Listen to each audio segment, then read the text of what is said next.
Bonjour et bienvenue à toutes et à tous. Moi c'est Fabien et aujourd'hui dans le français avec fluidité, je vous propose une discussion improvisée qu'on a faite avec Colline sur le thème de la vie en van.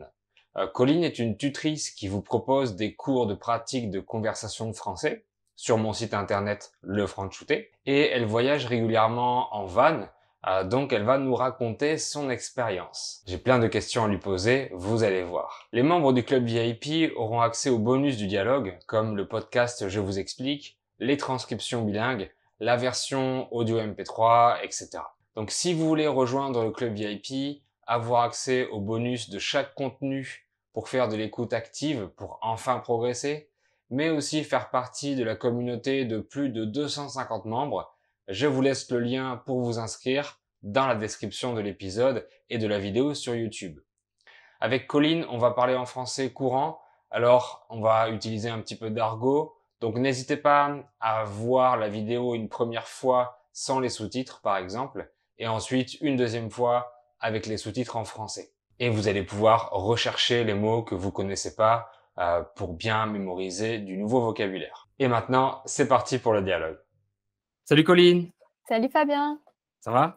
Oui, très bien et toi? Ouais, très très bien. Tous les deux en direct de la France. Eh oui. Oui, c'est pas trop chaud chez toi? Ça va de mieux en mieux. Il fait encore un peu chaud, mais ça s'est calmé par rapport, au mois d'août. Ah oui? Ah Ouais. d'accord. Ah oui, parce que là où je suis, on a encore 32 aujourd'hui, donc ouais, Ah c'est oui! difficile. Ah oui, Ah oui, non, non, on a eu des orages et de la pluie là cette semaine, donc ça va mieux. OK, ouais, ça va se calmer effectivement. Oui. Bon, beh, très bien et aujourd'hui, on va parler ensemble de la vie en van, puisque tu as un van depuis, quelques années maintenant. Oui, c'est ça, depuis 7 ans, ouais. OK. Donc, j'ai quelques petites questions à te poser et comme ça, tu vas nous raconter un petit peu, ton expérience, à propos de la van life, comme on dit maintenant, la vie en van. Et on avec plaisir. Donc oui, en fait, tu fais quelques voyages, durant l'année en van, principalement l'été ou comment tu t'organises? Oui, principalement l'été parce que donc mon van, il est pas, complètement aménagé, il est pas isolé, par exemple, donc je peux pas partir l'hiver. J'ai essayé, mais c'était vraiment très, très compliqué. Oui? Donc du coup, c'est plutôt printemps, été, automne. Oui, d'accord. Donc, vers, quel mois à peu près tu peux commencer? Vers, mai, on va dire. Ah oui? Ouais, même avril, mais bon, avril, voilà, faut bien se couvrir. Enfin, à partir de mai, ça va. D'accord. Oui, en hiver, tu as essayé, mais il fait trop froid. Ah ouais, c'était l'horreur. Je suis partie une fois en week-end, en plein mois de février et j'avais pas mesuré, en fait, à quel point l'isolement est important et en fait, c'était horrible, quoi. Enfin, on n'a pas dormi. Oui, Mais bon, fallait essayer, fallait le tenter, quoi. d'accord. Oh, donc très bien et comment tu l'as acheté? Vous l'avez acheté, d'occasion, c'est ça, avec ton mari? Oui, oui, oui, avec mon conjoint, ouais, on l'a acheté d'occasion à une entreprise qui faisait du transport de personnes handicapées, à Paris D'accord. et donc en fait, donc il y avait les 3 banquettes, en fait Oui, et nous, on a enlevé, les banquettes arrière pour pouvoir mettre le lit et on l'a aménagé après à notre sauce, voilà. d'accord. Donc qu'est-ce que vous avez mis comme équipement? Nous, c'est très, très basique, hein. On a Oui, vraiment fait un truc hyper, sommaire. Donc on a juste mis, en fait, ces 3 planches qui se déplient, sur oui, lesquelles on pose des matelas. d'accord, Et puis après, on a un réchaud pour cuisiner et une douche solaire et tout d'accord. simplement. Ah OK, super. Donc Voilà. oui, c'est la question que j'allais te poser, en fait. Est-ce que vous avez une douche aménagée ou est-ce que vous avez, un autre système? Donc c'est comment ça fonctionne la douche solaire? Alors la douche solaire, en fait, c'est hyper pratique. C'est comme une grosse poche d'eau, donc entre 10 et 20 litres Mmh. et tu la poses sur le toit du van quand tu es à l'arrêt pendant 1 heure ou 2 et ça Mmh. chauffe et après il y a un petit tuyau avec une petite douchette et tu peux te doucher. Alors c'est pas un gros débit, hein, c'est plutôt un filet d'eau qu'un jet d'eau, mais ça suffit pour, voilà, pour faire la toilette, régulièrement, quoi. D'accord. Oui, c'est comme Ouais. si tu te lavais avec un jet, par exemple, C'est du ça, jardin. avec voilà, avec un jet le tuyau d'arrosage, ouais, c'est ça. Voilà, exactement. OK, je comprends. D'accord. Oui, mais c'est sympa effectivement, donc tu la mets, un petit peu sur le toit du van et le temps qu'elle réchauffe? C'est ça, voilà, le matin ou le soir, en fait, dès qu'on s'arrête et qu'on sait qu'on va rester 1 heure ou 2 au même endroit, on la pose sur le toit et puis voilà, ça chauffe assez vite, hein, parce que c'est une matière, qui est donc faite, exprès, donc qui est opaque, voilà, enfin donc ça chauffe, assez vite. D'accord, ouais, super. Et où est-ce que vous Ouais. êtes partis, cet été? Dernièrement? Cet été, on est parti en Normandie pendant 3 semaines. Oui? Donc Normandie, Cotentin, enfin voilà, on a commencé, enfin on est partis en fait dans le nord dans ma famille et ensuite on a descendu, la côte jusqu'en Normandie et puis on a fait toute la Normandie, le Cotentin jusqu'à Cherbourg, là dans le petit recoin et après on est redescendu jusqu'au Mont-Saint-Michel et voilà. Ah d'accord, sympa, super. Ouais, très, très OK. sympa, ouais. Et où est-ce que vous pouvez vous garer en van? Comment vous vous organisez? Est-ce que, vous allez dans des aires de camping ou pas du tout? En fait, il y a deux solutions. Donc soit tu prends une aire de camping ou alors une zone, spécialement pour les camping-cars. Donc là, c'est payant et puis sur place, tu as de l'eau, puis c'est fermé, puis tu as d'autres camping-cars. Mmh. Soit, c'est, camping sauvage. Donc là, tu trouves un endroit, joli qui te plaît, où tu te sens bien et puis tu t'arrêtes et puis tu dors là. Alors il y a des endroits où c'est interdit et puis il y a Mmh. des endroits où quand c'est vraiment sauvage, rien n'est indiqué et donc là, c'est autorisé. Et d'ailleurs, souvent, on se retrouve avec, 1 ou 2 autres vannes, qui trouvent le même endroit, que nous et puis qui s'arrêtent à côté.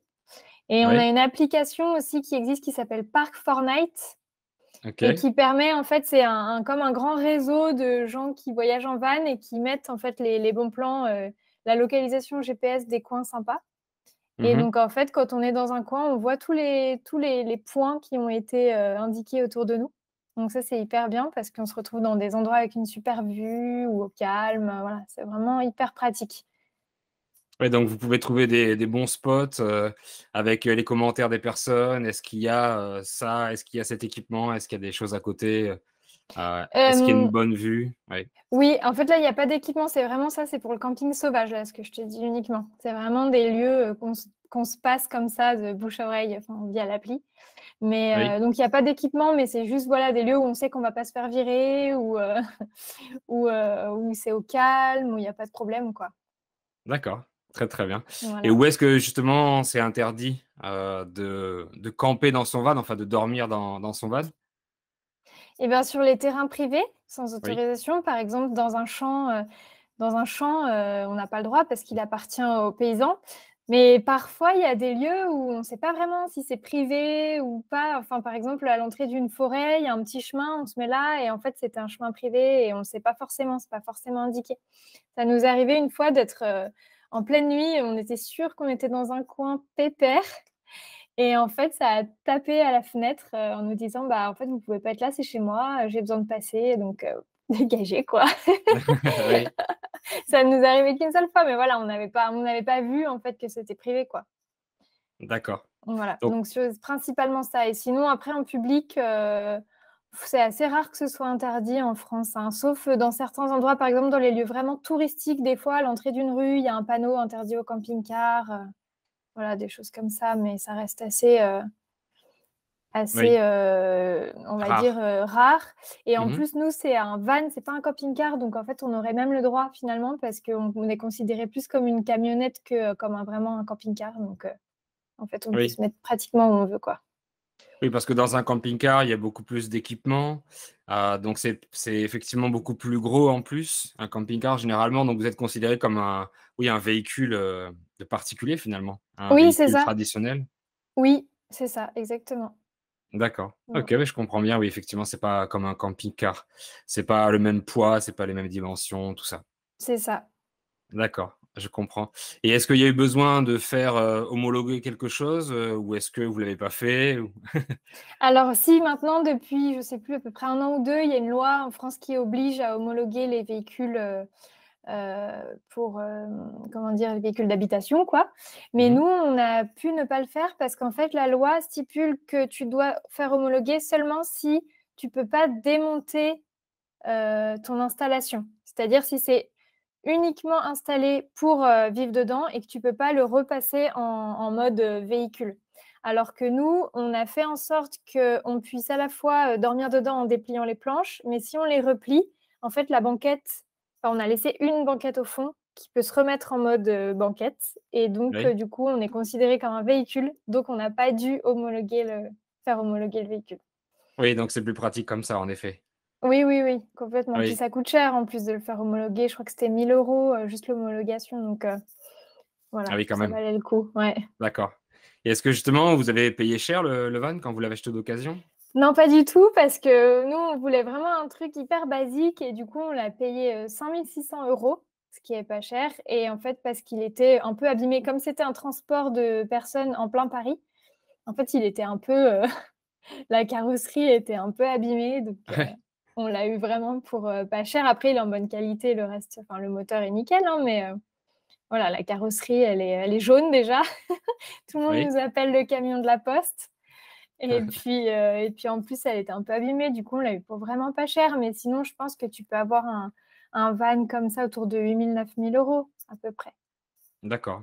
Bah, j'imagine que maintenant les prix ont augmenté puisque c'est très à la mode, donc je pense que, tous les combis, surtout les combis Volkswagen maintenant, je pense que c'est vraiment très cher, hein. C'est hors de prix, je pense. Ah oui, oui, ouais, parce que là, tu payes un peu le prestige de la marque, donc ouais, les combis, enfin, c'est sûr que c'est ce qui nous faisait rêver, hein. Moi, je rêvais d'un combi depuis depuis toujours, mais c'est vraiment très, très cher et en plus, les vrais, les authentiques, ils sont vieux, donc il y a plein de problèmes, enfin, c'est un puits sans fond.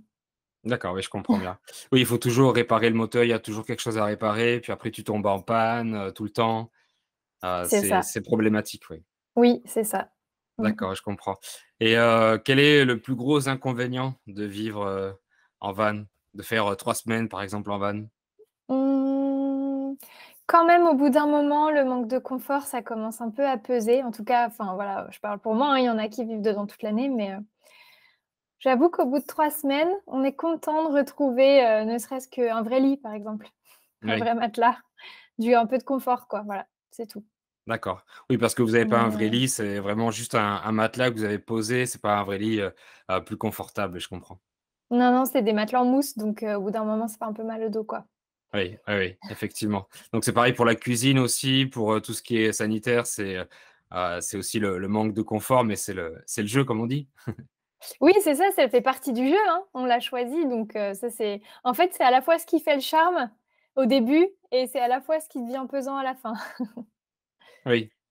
Oui, donc c'est pour ça que vous avez commencé, mais effectivement, au bout de quelques jours, c'est quand même bien de rentrer à la maison. Vu que vous voyagez pas en van toute l'année, c'est quand même bien de Mmh, rentrer chez soi et d'avoir son petit, confort, et son petit, logement, fixe, si on peut dire, c'est ça. pour avoir un peu plus de confort, en effet. Ouais, complètement et puis en plus cette année, la nouveauté, c'est qu'on est partis avec, un enfant parce que d'habitude on partait à 2 et là on a voulu partir à 3.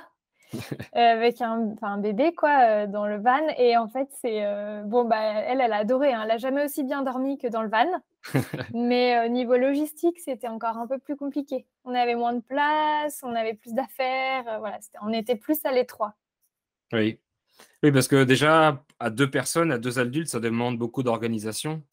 Donc on se rend pas compte comme ça, mais donc avec un bébé, il y a encore plus de matériel à emporter, encore plus de choses à organiser, oui. C'est ça. Ouais, Oui. ouais. Parce que pour vous, ça va, pour un adulte, ça va, mais pour un bébé, il y a pas le droit à l'erreur. On doit avoir tout disponible.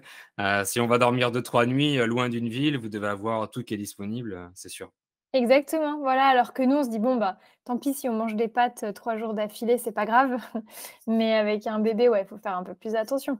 Bon, après ça Mmh. se fait, hein, c'est juste que du coup, ça rajoutait on va dire, une difficulté logistique, Mmh. supplémentaire. Oui, je comprends. Et est-ce que vous avez calculé le budget, par exemple, pour une semaine? Est-ce que vous savez à peu près combien vous avez, dépensé ou combien vous dépensez d'habitude, depuis le temps? En fait, on dépense vraiment pas beaucoup parce que, bon, là, l'essence est chère maintenant, donc forcément, on a dépensé un peu d'essence, mais comme on est toujours un peu au milieu de nulle part, on ne fait pas des restos ou des activités payantes. Voilà, on en fait beaucoup moins que si on dormait en ville, par exemple. C'est tentant d'aller faire un restaurant le soir, Oui. alors que là, on cuisine quasiment tout le temps dans le van, donc on dépense très peu, en fait, je saurais pas dire un chiffre, mais à part l'essence, il y a pas tellement grand-chose. La nourriture, on l'achèterait aussi chez nous, donc c'est pas une dépense supplémentaire et Mmh. voilà, non, non, franchement, on dépense rien. Après si, on prend une nuit de temps en temps quand même dans un camping, Oui. notamment la petite, avec le bébé, mais de temps en temps, ça fait du bien aussi d'avoir une vraie douche et puis de pouvoir se poser un peu, quoi, mais donc ouais, il y a ça à rajouter. Mmh. Ouais. Non, c'est vraiment, on n'a pas beaucoup de frais.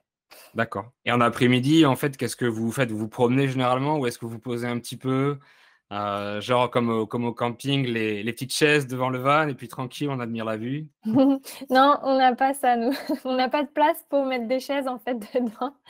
Donc D'accord. on est vraiment, on mange, assis par terre, sur un drap.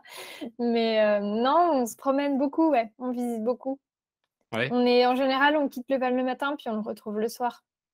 d'accord. Voilà, par exemple, on roule soit le matin tôt, soit le soir, en fin d'après-midi pour changer d'endroit et après on ne le retouche plus et on va visiter, on va, voilà, faire des activités. Et est-ce que vous faites souvent des rencontres quand vous partez comme ça en van? Quand on est, en fait, quand on se retrouve sur un lieu avec, notre van, en général, quand il y a d'autres gens qui arrivent, surtout quand c'est des lieux, sauvages, s'il y a un autre van à côté, on va facilement discuter, plus Ouais. facilement que quand on est, par exemple, dans un appartement en location de vacances. Là, en fait, on est un peu dans le même bateau, comme on dit, donc du coup, on va facilement créer des liens, se poser des questions: «Et vous êtes allés où? Et vous avez des coins à nous recommander?» tout ça, donc ça crée du lien plus facilement, je trouve. Mmh. Oui, bien sûr, c'est évident effectivement parce que c'est aussi des choses qui sont beaucoup plus, solidaires. Vous avez besoin peut-être d'entraide aussi. Donc j'imagine qu'il y a aussi de l'entraide déjà avec l'application puis, par d'autres moyens, non?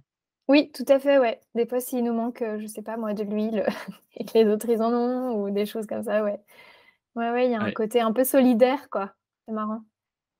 Et qu'est-ce qui t'a donné envie, de voyager en van? Est-ce que avec tes parents, par exemple, vous partiez? Est-ce que c'est quelque chose un style de vie que tu aimes bien, que tu aimais, quand tu étais petite, par exemple? Oui, en fait, moi, ce qui m'a, toujours marquée quand j'étais petite, c'était donc pas mes parents, ils en avaient pas, mais ma tante, enfin une tante et un oncle qui avaient Mmh. un petit camping-car et en fait, à chaque fois qu'ils venaient, moi, j'attendais que ça qu'ils arrivent pour aller, dedans parce que j'adorais, en fait, ça faisait comme une cabane. Quand on est enfant, ça fait vraiment comme une petite cabane, Oui, miniature, c'est trop chouette, quoi. Avec, les petits lits, coincés dans des coins et puis, tout est bien rangé. Ça faisait un peu penser à une cabane, géniale quoi, plein de choses à découvrir et du coup, j'adorais ça et j'ai toujours rêvé depuis que je suis petite, en fait, je me suis toujours dit qu'un jour j'en aurais un et quand j'ai eu, je crois je devais avoir 13 ans, quelque chose comme ça, ils m'ont emmenée un mois en vacances avec eux. Mmh. Tout Mmh. un t tout le mois d'août, on est partis, 4 semaines, avec eux, enfin je suis partie avec eux 4 semaines, en vacances et en fait, c'était trop bien, quoi. J'ai vraiment adoré l'expérience et ça m'a confortée dans l'idée que dès que je pouvais, j'en achèterais un. Oui, Voilà. Alors après, il y a le côté, aussi, peace and love, hippie, qu'on aime bien quand on devient ado, et on se dit: «Ah ouais, les van Volkswagen, c'est hyper classe, j'adore, j'ai envie d'en avoir un» et puis après, au moment de passer à l'action, on tire un trait un peu sur le rêve, van, Volkswagen et puis on se dit: «Bon, bah, finalement, un trafic, ce sera bien aussi, ce sera plus pratique». Donc c'est oui. comme ça que je me suis retrouvée avec, un van, un trafic. Mais franchement, ouais, ça date d'il y a très, très longtemps. Mmh. Mmh. D'accord. C'est vrai, Ouais. c'est depuis que tu es toute petite. Ouais, ouais, ouais, c'est vraiment depuis que je suis née qu'ils l'ont, donc voilà, D'accord. Oui, donc c'est un ouais. trafic que vous avez? Oui, c'est un trafic, ouais, jaune. Oui, je vois, mon père en avait un rose. Un rose? Oui. Ah ouais, Ah, je sais j'ai pas jamais pourquoi vu il ça. était rose. J'ai jamais vu Beh, cette couleur, ouais. oui. Bah, c'était les vieux trafics, hein, c'est pas la version 2, c'est la version 1 du trafic. Donc c'était les OK. vieux, vieux des années, 80 ou 90 par exemple. Mais vous Ah avez la oui, version 2, d'accord. j'imagine? Oui, ouais, ouais, 2000, Oui, des années 2010 quoi, ouais, je oui. pense. Oui, qui est déjà quand même plus récente, alors que mon père, il avait le vieux, vieux, vieux trafic. Donc je pense que ça doit encore se trouver, pour pas cher, ce genre de trafic. Mais maintenant tous les vans qui sont aménagés sont forcément beaucoup plus chers puisqu'il y a l'homologation, Oui. et cetera. Donc, sur les sites comme Le Bon Coin, sur les sites d'occasion, on trouve des vannes qui sont aménagées, mais beaucoup plus chères que, ceux qui sont pas aménagés maintenant.